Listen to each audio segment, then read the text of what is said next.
Come in. Welcome. I'm E.G. Marshall. Welcome to the world of terrifying imagination. To the world of enchantment, spells, bewitchery. These are all words from our childhood. Pleasant memories of nursery stories before bedtime. The dark side of magic we knew nothing of. And when we grew old enough to learn, dismissed as ignorance and superstition. But once again in our times, incantation, exorcism, and the haunting belief in demonic possession are alive and abroad. They are what this strange tale is about. I tell you, Doctor, it's the God's honest truth. They brought the young man in on the rolling stretcher to the emergency room, and he had this big sort of dent in his head. Oh, he didn't look like he was breathing at all. There was me, with me bucket and me pail, trying to clean up. Just me and the young man on the stretcher, and the old wino repeater we called PJ, they brought in earlier, snoring and dribbling. And that's when it happened. Came right out of old PJ's mouth, and across the room, and right up the young man's nose, like that. With a burny, cindery smell, like the old scissor grinder's stone wheel used to make. Oh, a great black cloud, with red eyes in the middle, and a long forked tail.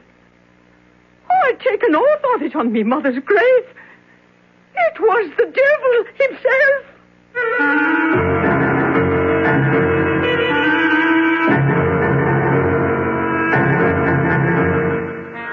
Our mystery drama, Possessed by the Devil, was written especially for the Mystery Theater by Ian Martin and stars Donald Buca. It is sponsored in part by Contact, the 12-hour cold capsule, and Anheuser-Busch Incorporated, brewers of Budweiser. I'll be back shortly with Act One.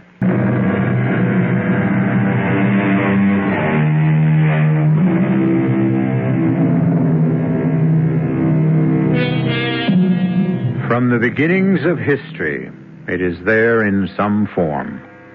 Possession. The incubus who ravishes maidens while asleep.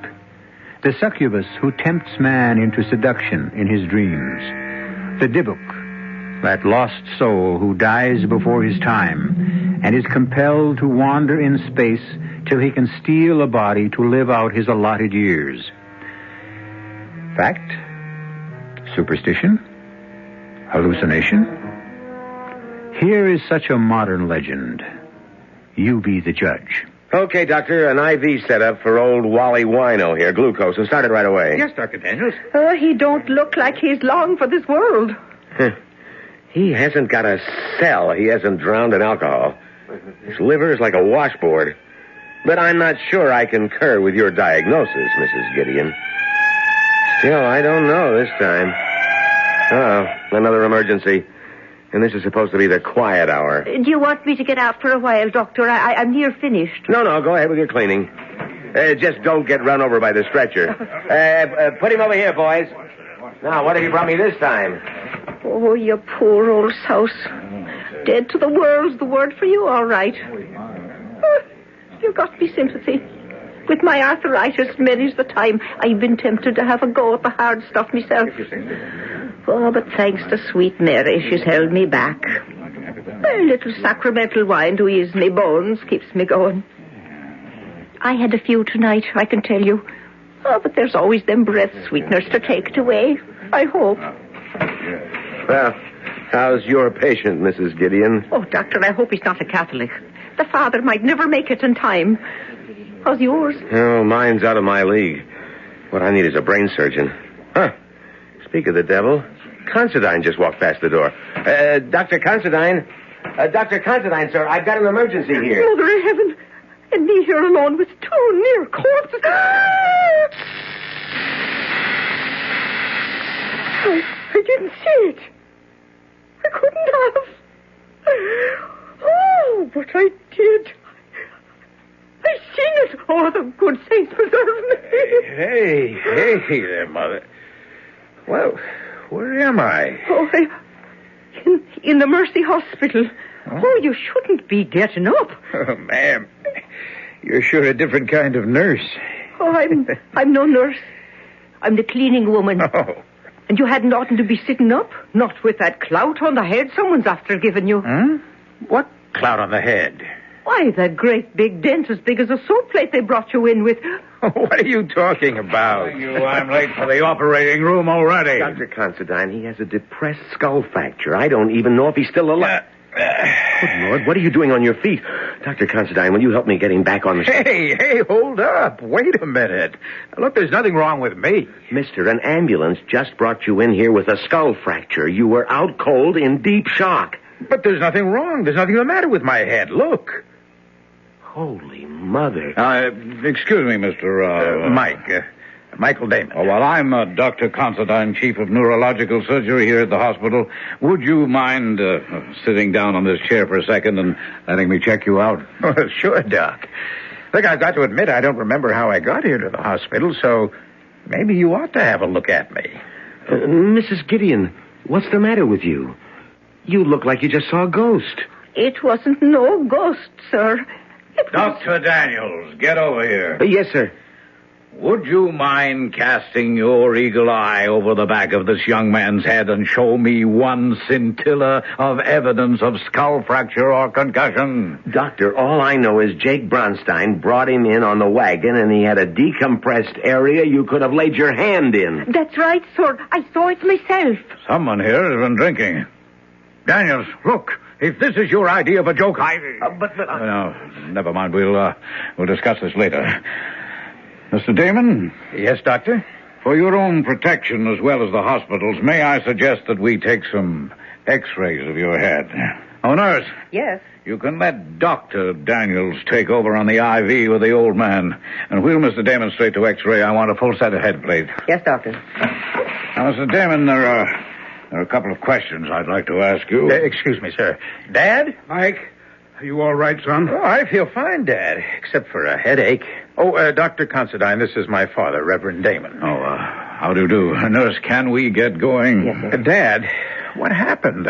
How did I get here? Well, perhaps you can explain, Reverend, as we walk along. I want to get to x-ray. Well, I wish someone could explain to me what happened. I can, sir. Let me check the IV on old PJ. Wait a minute. What is it, Doctor? PJ here. He's bought it this time. Oh, this is not my night. We might have pulled him through. Oh, there's going to be the devil to pay around here. Oh, you can say that again. It's the God's truth, Dr. Considine. Came right out of the old man's mouth and across the room and up the young man's nose like that, with a burning, cindery smell like the old scissor grinder's wheel used to make. A great black cloud with red eyes in the middle and a long forked tail. Oh, I'd taken off on me mother's grave towards the devil himself. Yes, Mrs. Gideon, I think you can leave the medical discussion to us, and I'm sure you have important work waiting. Oh, bless us. I left me pail and mop there. I hope nobody's been after stealing that mop. It had a brand new head on it. Well, at least I know now where the smell of alcohol came from. I can't blame you for that, Daniels. But I just can't accept it. In an emergency room, you concentrate on a seemingly healthy patient while you lose a really sick old man. PJ was a repeater, Doc. He's long overdue for uremic poisoning or cardiac arrest. But this young guy, Damon... Well, complete your sentence. I was just thinking... That magnificent body, physically way above par, and the injury I thought I saw, well, would have left him a vegetable for the rest of a long life if we'd pulled him through. What injury? That depressed fracture. Most of the brain should have been injured beyond repair. You say what you thought you saw. Apparently you didn't see anything. You heard Mrs. Gideon back me up, Doctor. Come in. Oh, it's the wet plates, Doctor, from X-ray. Light up the viewing fields, Daniels, and let's have a good look.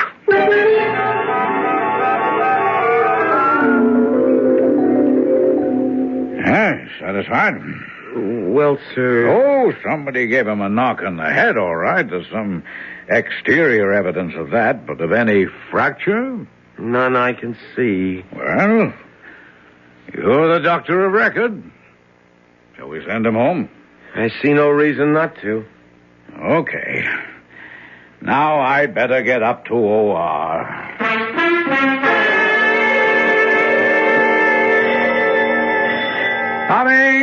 Coming! Trudy! Well, don't look so disappointed, Rod. Come in. Say, sweetheart, what are you doing here at this hour? Oh, I couldn't sleep after your call, so I drove over.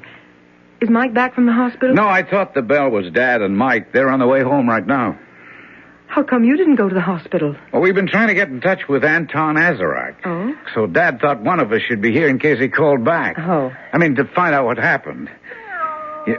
All right, Janda. Cool it. Oh, what a name for a cat. Why, I see nothing wrong with it. I think a martyr belongs in a minister's family. Oh, is that my fate as your wife to be? Of course not. We just called her that because Mike and she never seemed to get along. Well, it's hard to figure about the cat. Mike is such a kind, gentle sort of a giant. I thought all animals loved him. Well, it depends what the word includes. Oh, wait a minute. There's a car now. The return of the prodigal son. Now maybe we'll find out just what happened last night.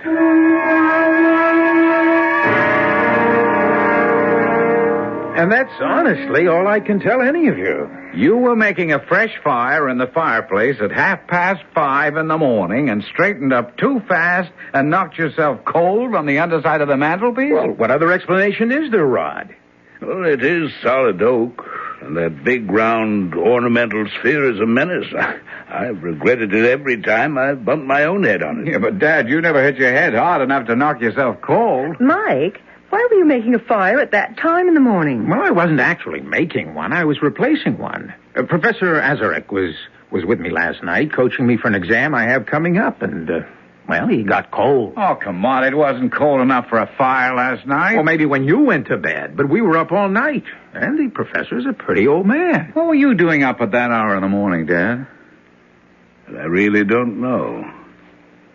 Something woke me, and I... Are you all right, Reverend Jays? Excuse me, Trudy, dear. Yes, I'm fine. I'm just recalling that moment this morning. How vivid it was. I was startled out of the depths of my sleep to wide awakeness. I had a vision of Mike surrounded by flames. It was so real, I even said a little prayer. Then I hopped out of bed, went to the window. It wasn't very dark anymore. And looking across, I could see that all the studio lights were on and the front door open. And I thought I'd better go and have a look. And when you got there, you found Mike on the floor unconscious? Yes.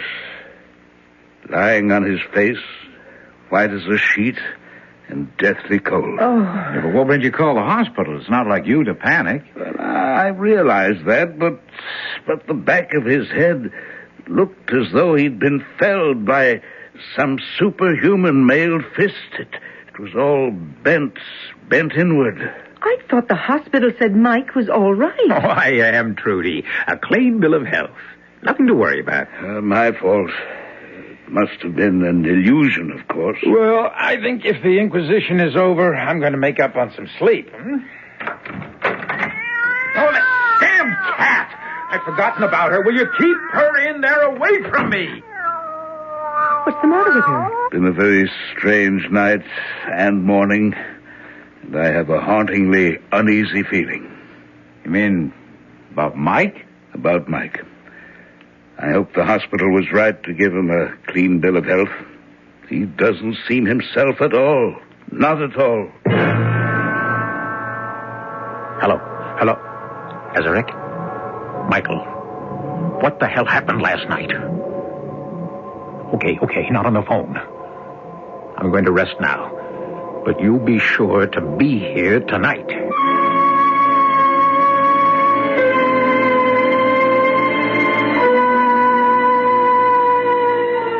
So far in our modern legend, we have caught up with superstition, witches, magic, both black and white, enchantment, spells, abracadabra.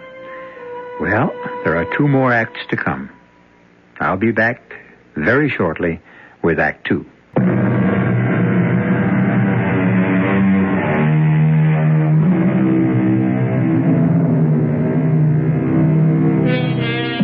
A young man rushed to the hospital with a depressed fracture of the skull, which should have mangled his brain. A chronic drunken repeater back in emergency on the edge of fatal acute alcoholism. And an aging cleaning woman who thought she saw a malign spirit pass from the drunk to the young man. Now, apparently in full health, we'll be able to appraise just how healthy the young man who made his remarkable recovery is. Be right there. Professor Azarick, please come in. Must you be so formal? After last night and today, I'm taking no chances. Maybe with your superior intelligence, you have no worries about our abortive attempt at Satanism. But I have. Look, I was the victim, and since a crack on the head denied me any knowledge of what happened, I'm only hoping you can give me the straight goods. The straight goods. A peculiarly inept term for what we are engaged in, my brother in Satan. Damn it, it's not a deal in semantics, Anton. Now, what happened after I summoned up the fiend? I mean, how did you escape, and how could I have been harmed? As long as I was safe in the magic triangle within the circle. I warned you to keep your feet still. If you touch any part of the circle itself or the triangle within it, you are at the mercy of all the devils in hell. And if I'd known what I was getting into when I picked your philosophy course, I'd have quit. You made the mistake of not realizing how vulnerable your soul was as the son of a minister. All right. I'm not crying over what happened. I just want to know what it was. Now, where was I? By the fireplace, lying prostrate. The way you fell after he hit you. Who hit me? The devil you summoned. But where did he appear? Outside the circle here. The inner or the outer? Beyond the outer, of course. There was water scattered between the circles, and wolfsbane scattered through it. And within the circle, you had the brazier burning. Everything as you ordered it and arranged it. Yes, but... But what went wrong? Your ego. My ego? What does that mean? You lost your head. Or at least almost did. This was a simple experiment by someone who seemed a true psychic to raise a minor antichrist. The motive was strong enough to create belief. Or at least the hope of belief. You wanted a familiar to procure your brother's woman for you. Beshal, you were to call forth. Why did you call on Ashtaroth, a giantess beyond your control? I don't know. Look, do I have to explain? No. Ever since you became my disciple, you told me that you have lusted after the woman your brother brought home as his bride. The only thing I've never been able to take from Rod whenever I wanted. When you finished the incantation and summoned Ashtaroth, I thought the house would come down about our ears.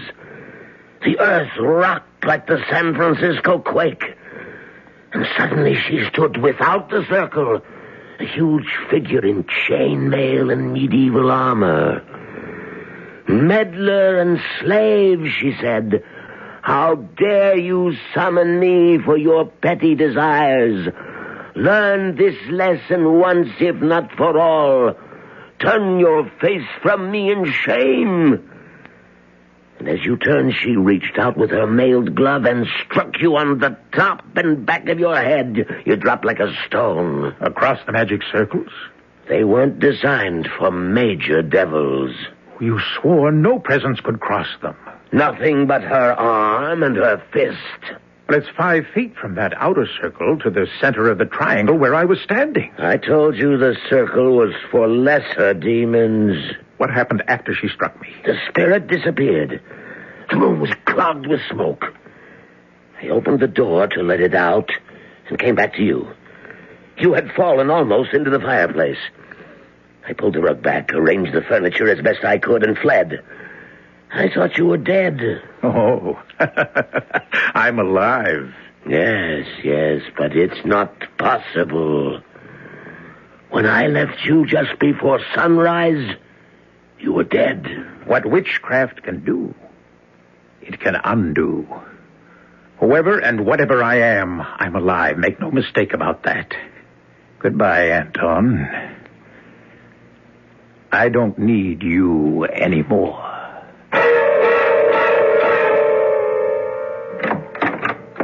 Oh, hi, Trudy. I thought you'd gone with Rod and Dad. Hello, Mike. I thought you were over in the studio. We ran out of beer. Ah, you're out of luck. Rod's bringing some home. Well, I found something more refreshing. What? You. Oh, if you'd waited just a little longer, you'd have found me anyway. I was going to wander over to the studio and visit you. Oh, so that's why you stayed home. Oh, don't be silly. Someone had to wash the dishes. As long as I'm house guest, I thought I ought to do something for my keep. Well, you're staying here tonight? 1 whole week. Mom went up with Pops to his 35th class reunion. And they figured that with one full-fledged minister and a recent hospital dropout, I was suitably chaperoned. Safe as a church, huh? Rod and Dad say when they'd be back? Not till pretty late, I guess. Mm. Pretty rough section of town. That's why Rod insisted on going along. What's the occasion? That's one of your father's oldest parishioners. I guess the old lady is dying. She asked for the minister. Well, her loss, my gain. What? Oh, nothing. It's just a stupid joke. You said you wanted to see the studio? Oh, yes. Would you mind? Mind? Look, I'm out of beer, but I've got some champagne that's begging to be what it is. Oh, what is it? A split. Just right for sharing. Shall we go?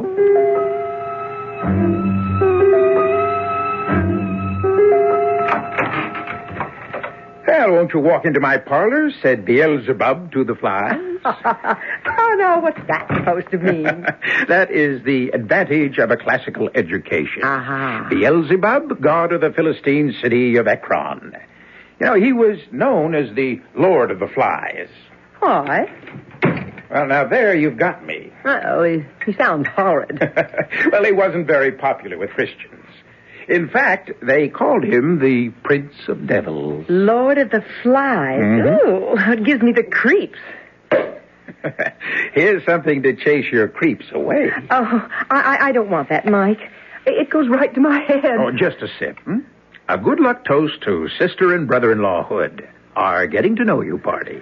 Well, far be it from me to be a party pooper. There's nothing more cozy and reassuring than a room full of books. What's this section here? Oh, that? That's the main reason I needed Dad's particular library, since my exam was in metaphysics. The Black Arts, The World of Witches, Essentials of Demonology, The Satanic Mass. Oh, it's a strange collection for a minister. And it's always good to know your enemy. You know, Dad's quite an authority on the devil and his work. And you? Are you thinking of becoming a minister, Mike? Me? No. Perish the thought. No, my philosophy is too easy for that. I long ago decided that if you can't fight 'em, join 'em. I mean, can't you see how evil I am? Tempting you with spirituous beverages, coaxing you here to my lair, and now, having anesthetized my prey, making ready to spring. I don't think you're being very funny, Mike. Oh, is this where you hit your head? Oh, yes, so they say. No, I wasn't being altogether funny. What do you mean? Trudy, have you any idea how jealous I am of my older brother? Of Rod? Why?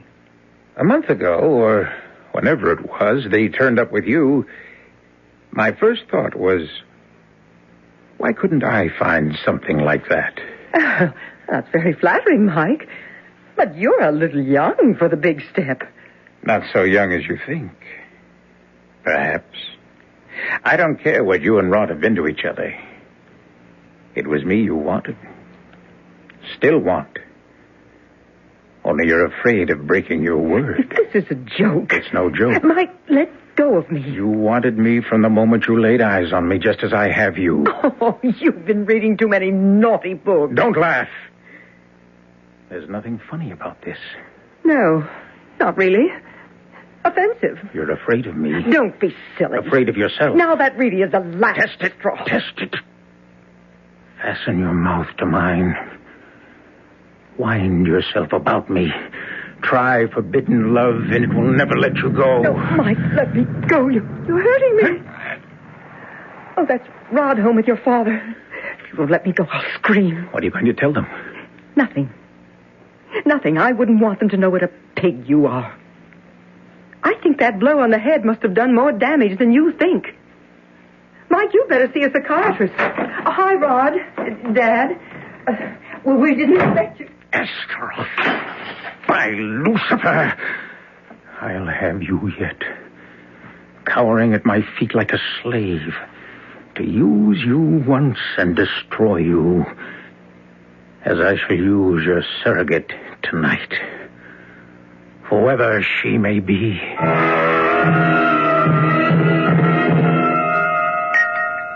Oh, dear. How bestial. What, Reverend Damon? Just something that happened to a girl on the other side of town. Let me see. Raped. Oh, awful. Well, now you got me going. You too, Jean? Well, since you can't read, I'll read it to you. The body of Elizabeth Migler, 21, was discovered in Marsden Park today by a passerby. Although it was later determined the girl had been raped, the strange features of the case are that she was not robbed, and as though by some ferocious animal tooth marks, showed that her throat had been literally ripped to pieces. Good Lord. Where is Marsden Park? Clear over the other side of town. When did it happen? Night before last. Morning, all. I hope breakfast is all ready. I'm famished. What's wrong with that cat? Oh, it's beginning to bug me. A lot of things are beginning to bug me. What'd you say, honey? Nothing, Rod. I don't think I'll have any breakfast this morning. I don't feel like eating. No, Rod, please, don't come with me. I'd rather be alone. Lovers' quarrel? Look, will you just take out, brother mine? It's none of your business.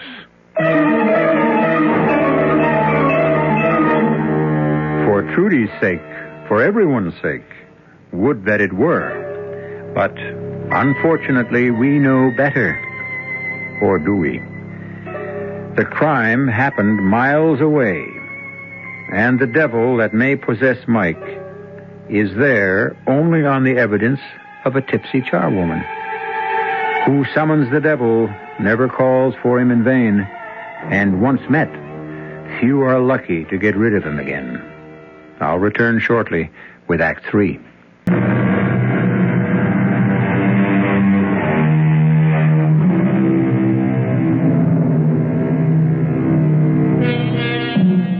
In the kitchen of the Damon house, Rod glares angrily at his brother, who shrugs it off and goes to the refrigerator for orange juice. A troubled Reverend Damon eyes both his sons as he closes and folds the tabloid in his hands, as if it were just as unclean as it is. Rod, unchallenged by Mike, breaks the silence first. I better go on upstairs and check on Trudy. No, she said she wanted to be alone. Look, will you stay out of this? I'm not even in it. Just an objective comment. So keep it to yourself. Come on, Rod. I didn't mean to butt in. Catch me up. What's all the hostility about? No hostility. Just a reaction to a peculiarly unpleasant crime. I think I'll go up and apologize to Trudy for spoiling everyone's breakfast. That's a good idea, Dad. If I can leave you two alone. Well, I have no quarrel with anyone. Now, forget it, Dad. I just got upset over Trudy. I shouldn't have jumped on Mike. Well, then, let me see if I can make our future in-law a little happier in our house. What happened, Rod? Oh, it all started over this tabloid story about some poor kid who got raped and mangled in Marsden Park. Oh? Here, read all about it. Kind of gruesome, all right. But there's one of these every day. Yeah, but not in such gory detail. It really got to Trudy. I've never seen her upset like that. I mean, so subjectively involved. Oh? What do you suppose triggered that? Oh, I don't know. I just sure wish I did. Maybe it's better to let sleeping dogs lie.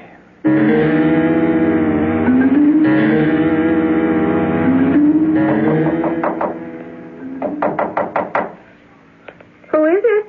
Your future father-in-law. May I come in for a minute? Just a sec. The door's locked. Come on in, Reverend Damon. Feeling any better? Oh, not really. Oh, I should be ashamed of myself reading that yellow sheet. I like to think it helps keep my sense of balance, but maybe I'm just a seeker of vicarious excitement. Like that rather complete collection on Satanism and the occult that you have in your studio? Ah, you noticed that, did you? Night before last, when I was over there with Mike while you and Rod had gone to see your old parishioner who was dying. Did she? As a matter of fact, no. She made a remarkable recovery. Oh, really? Well, you looked so sort of worried when you came home. I thought she... I was worried about you, Trudy. And Mike. Why? You, because I knew you were upset about something. Well, you can't be a minister for over 40 years without learning to read something about people. And Mike? Mike is an enigma to me since I brought him back from the hospital. A rather terrifying thought to realize I've lost contact with my own son. I'd like to ask your help, Trudy, and I'll lay it right on the line. Why were you at the studio with him? And what happened there? You won't tell Rod? Not if you don't want me to. Then what I'd like more than anything is to tell someone, most of all you. For Mike's sake. Because I think he needs help. And you're the only one who could bring it to him. Or make him go find it.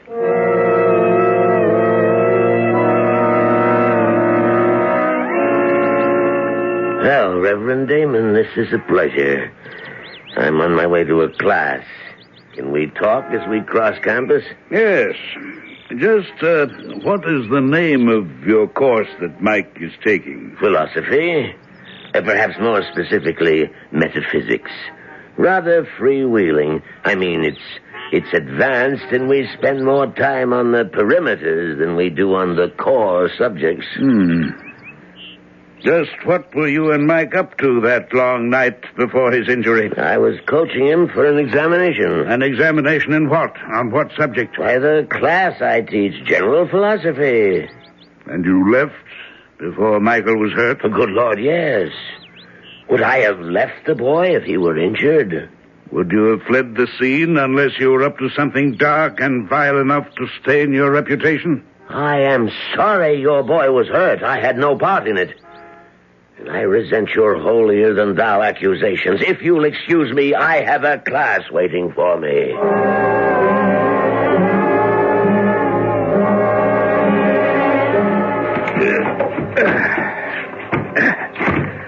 And now for the rug. There. Does it? Oh, my dear Lord. Just what I was afraid of. What are you afraid of, Dad? You, Mike. That you turned away from God to seek the devil. Why, Mike? Why? Who knows? Now, what shall I tell you, That life's a drag. It has no purpose, no goals, no triumphs that aren't tarnished. That there's no good in man. Nothing but pettiness and meanness and me first and the devil take the hindmost. That's not what I brought you up to believe. No one blames you, Dad. That Trudy was the last straw. That Rod could find the woman he wanted, and she could turn out to be the one that I need. So I chose his worship. And here we built my altar. Don't desecrate that name. The altar belongs to God. This altar belongs to Satan. See the circle traced in vermilion paint? Exactly 9 feet wide, an 8-foot charcoal one within. Light the votive candles, burn the incense, let the mass begin. Ike, what are you doing? I won't tolerate this sacrilege. You can no more move than the woman I desire can resist my power. I am the way. I am the darkness. I am the truth. Lord of the universe, whom the winds fear. I am he whose mouth ever flameth. You answer me. Thee I invoke, the boneless one that did create the darkness and the light. Thee I command to serve me and send me the woman I desire. Trudy, don't come in here. But the rain. What's going on here? Rod, it's your brother. He's gone mad. Spawn of the outer world, stay back, stay back, or I will smite thee dead where thou standest. Leave except the woman who is mine. Dad, what's going on? Look out. He's going for Trudy. Now, look, next Oh, he hasn't died. Would you murder your own brother? Okay, that's enough fooling around. Don't you know I could always take you? Oh, Rod, I hope you haven't hurt him too much. Oh, don't worry, baby. He always had a glass jaw. He had something more perishable than that. Call the hospital. And better tell them to bring a straitjacket.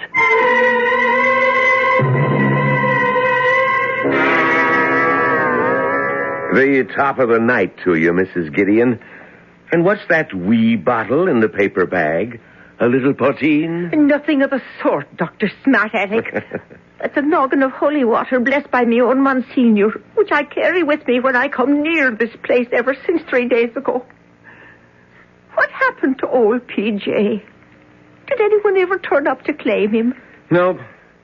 Oh, by the way, while we're on the gossip column, guess who's back in the hospital? Oh, not the other one. Mm-hmm. The same. Lying in the emergency room under a deep sedation in a straitjacket. Oh, what did they bring him back here for? That's what Dr. Considine and his father, the Reverend Damon, are discussing now in the prep room. Well, if you're going to swab out the emergency, you'd better get at it fast. Well, I'll tell you something, Doctor. If I'm to be there and alone with that devil, you'll never see emergency this clean again. For I'm adding the Monsignor's holy water to me pail right now, just in case. Of course, we'll run every neurological test in the book on him under the circumstances, Reverend Damon. I'm not sure it will do any good. I'm afraid the trouble is psychiatric. Well, it has to be one or the other, unless we're to accept Mrs. Gideon's diagnosis of possession. Mrs. Gideon? Oh, I remember now. She was one of the people, like the intern, who remembered that they thought they saw considerable skull compression. Which never existed, believe me. Just an illusion like Mrs. Gideon's. What was Mrs. Gideon's illusion? Well, I'm afraid she'd had a drink or two, and she had some wild story about a black devil streaming out of an old dipsomaniac who was also in the emergency room and being sucked up through your son's nostrils.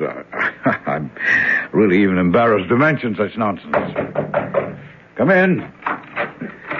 Excuse me, Dr. Considine, but the patient is coming too. Mr. Damon? Yes, sir.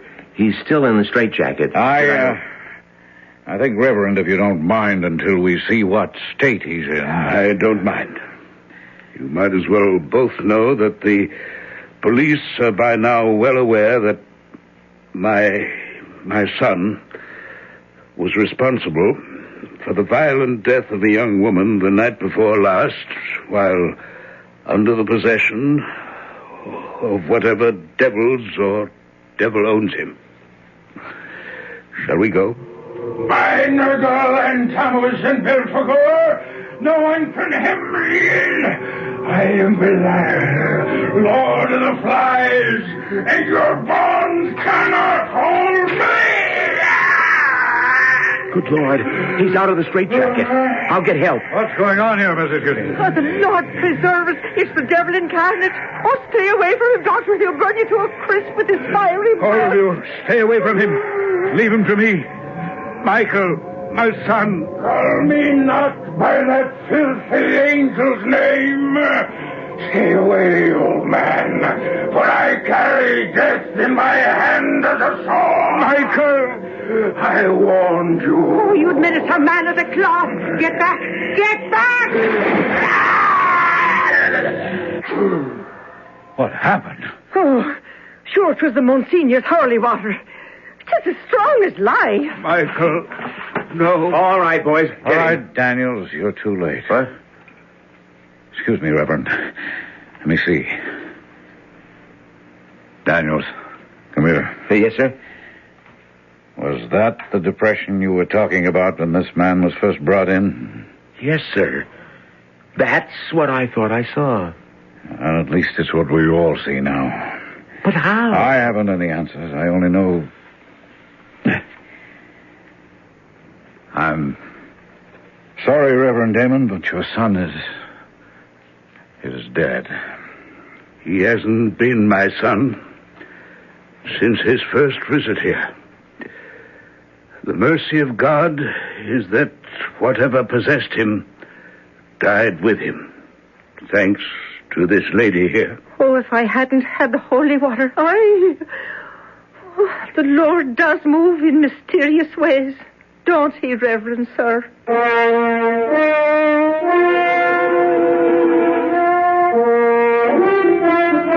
In mysterious ways and kind ones. What a field day the Reverend Damon's tabloids might have had if Michael had ever come to trial for the death of that poor innocent girl. Innocent. Perhaps that's the theme of this dark history. If Michael had been less innocent, and had had the guts to be less self-interested and bored, how different his world might have been. But that's the answer, isn't it? We all make our own world. We can't rely on anyone else to make it for us. I'll be back shortly. Here's a medical puzzle. A person has a deadly disease, yet leads a normal life. How is it possible? The answer is chemotherapy. Through this treatment, thousands of cancer victims regain active, productive lives despite their cancer. Many of these people can continue in their jobs for years, while the anti-cancer drugs, which we call chemotherapy, control their disease. But many types of cancer remain difficult to control. Through research, the Chemotherapy Foundation is stimulating the development of new drugs. More types of cancers will someday be controlled. The question is not if, but when. You can help by contributing to the Chemotherapy, that's Chemo, C-H-E-M-O, Therapy Foundation, Box 8, New York, New York, 128. That's the Chemotherapy Foundation, Box 8, New York, New York, 128. This is a public service message from the Chemotherapy Foundation.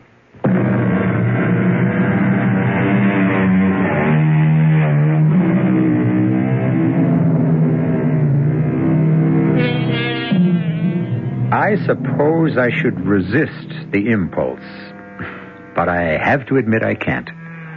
It's one of the rewards for being host, particularly with guests who can't answer back, at least directly. So just for once, a homily. Reach out and find life. Take it and make the most of it. For if nothing else, our story proves to the hilt the oldest of adages. If you don't, the devil finds work for idle hands to do. Our cast included Donald Buca, Joan Shea, Ian Martin, Guy Sorrell, and Leon Janney. The entire production was under the direction of Hyman Brown. Now, a preview of our next tale. No trouble, though. He went numb pretty fast. I thought he would. He wanted me to give you a message, but then he couldn't remember what it was. And he thinks you're some kind of a warden. poor man. You know, Mr. Z, I didn't much like it inside that room.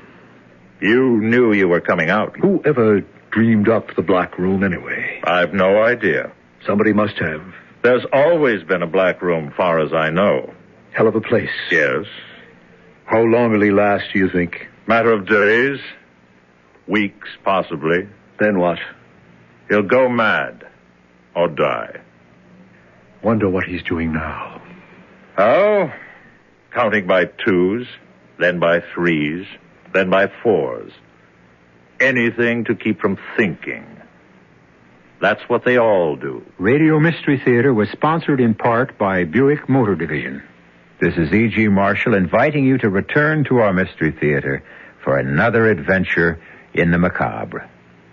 Until next time, pleasant dreams.